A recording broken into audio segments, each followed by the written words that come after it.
दोस्तों हम बिहार के एक भूमिहार बहुल क्षेत्र की बात कर रहे हैं, जिसकी चर्चा होती ही नहीं है, जिसके बारे में लोग चर्चा करते ही नहीं है, क्योंकि लोग जानते ही नहीं है। दोस्तों ये जो भूमिहार बहुल क्षेत्र है वो मगध के हिस्से में नहीं आता है। ये जो भूमिहार बहुल क्षेत्र है मिथिला के क्षेत्र में भी नहीं आता है, भोजपुर के भी क्षेत्र में नहीं आता, कोसी में तो भूमिहार बहुल एरिया है ही नहीं दोस्तों। ये जो भूमिहार बहुल क्षेत्र है ये आपको आता है भागलपुर डिस्ट्रिक्ट में। ठीक है दोस्तों, ये अंग के क्षेत्र में आता है।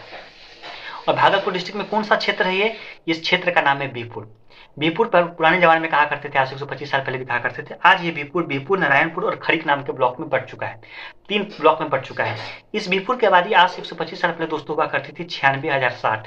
हम लोग देखते हैं कि कैसे भूमिहार यहाँ की इंपॉर्टेंट कास्ट है और कैसे जो भागलपुर में भूमिहार की पॉपुलेशन बिल्कुल बहुत कम है। और भागलपुर के जितने भूमिहार रहते हैं ना, उसके आधे भूमिहार महज इसी 3 ब्लॉक में रहते हैं और बीरपुर क्षेत्र में रहा करते हैं। पहले भागलपुर में 4 ब्लॉक हुआ करता था, भागलपुर, बीरपुर, सुल्तानगंज और कोलगंज। हम देख लेते हैं दोस्तों इसमें क्या कंडीशन है इस क्षेत्र में। दोस्तों पहले बात कर लेते हैं कि यहाँ पे अपर कास्ट में की क्या कंडीशन है। दोस्तों अपर कास्ट में कायस्थ की आबादी मात्र 451 है, 0.47%, बेहद कम कायस्थ है। ठीक है दोस्तों, राजपूत की आबादी है 2202, 2.29%, बेहद कम। कायस्थ और राजपूत की आबादी तो उनके स्टेट एवरेज 2023 से भी कम है। ब्राह्मण की आबादी है 4726, 4.92%। बहुत से ब्राह्मण का ये कहना है कि हमारी संख्या जो है ना, उसमें हमारी संख्या कि बहुत सारे पार्ट भूमिहार में अडप हो चुके हैं। और भूमिहार की आबादी है 10,745, मतलब 11.18%। भूमिहार की आबादी 11.18% है।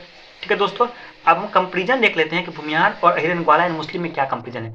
मुसलमान की आबादी इस क्षेत्र में है 9,651, मतलब 10.4%। अहिरन ग्वाला की आबादी है 8,835, मतलब 9.19%। और अपर कास्ट की आबादी है 18,119, मतलब 18.87%। अपर कास्ट की आबादी बिहार के स्टेट एवरेज से ज़्यादा है और अहिरन ग्वाला की आबादी इन तीनों ब्लॉक में काफ़ी कम है। दोस्तों अगर हम टॉप 5 कास्ट की बात कर ले कि इस क्षेत्र में टॉप 5 कास्ट में कौन-कौन आते हैं, दोस्तों राजपूत और कायस्थ तो बिल्कुल भी नहीं आते हैं यहाँ पर कास्ट में, उनकी आबादी बेहद कम है। 5वें स्थान पर दोस्तों आते हैं ब्राह्मण, 4,726, 4.92%। ठीक है दोस्तों, चौथे स्थान पे आते हैं दोस्तों धानुक, 6,479, 6.75%।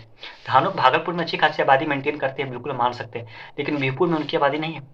ठीक है दोस्तों, तीसरे स्थान पे है गंगोटा। गंगोटा एक कास्ट है जिसके बारे में लोग मगध के क्षेत्र के लोग नहीं जानते हैं, भोजपुर के क्षेत्र के लोग नहीं जानते हैं, मिथिला के क्षेत्र के लोग नहीं जानते हैं, लेकिन अंग में जो भी दोस्तों आपको कोसी के क्षेत्र के लोग हैं, ठीक है, और आपको भागलपुर के क्षेत्र के लोग, ये लोग अच्छे से समझते हैं गंगोटा कास्ट के बारे में। 7,175, 7.46% आबादी है। दोस्तों सेकंड नंबर पे आते हैं अहिर एंड ग्वाला, 8,835, 9.19%। और पता है यहाँ पे टॉप कौन कास्ट में कौन कौन है? टॉप कास्ट में आते हैं यहाँ पे बाभन या भूमिहार, 10,745, 11.18%। सोचिए दोस्तों, भागलपुर में एक ऐसा क्षेत्र है जहाँ पे बाभन की आबादी ज़्यादा है।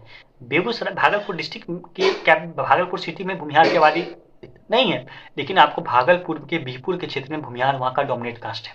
उसकी आबादी 11.18% है और उसकी आबादी दोस्तों 11.18% आपको भागलपुर के किसी क्षेत्रों में नहीं है, ना सुल्तानगंज के क्षेत्रों में, ना भागलपुर के क्षेत्रों में, ना आपको कोलगंज के क्षेत्रों में। कोलगंज के क्षेत्रों में तो बेहद कम है।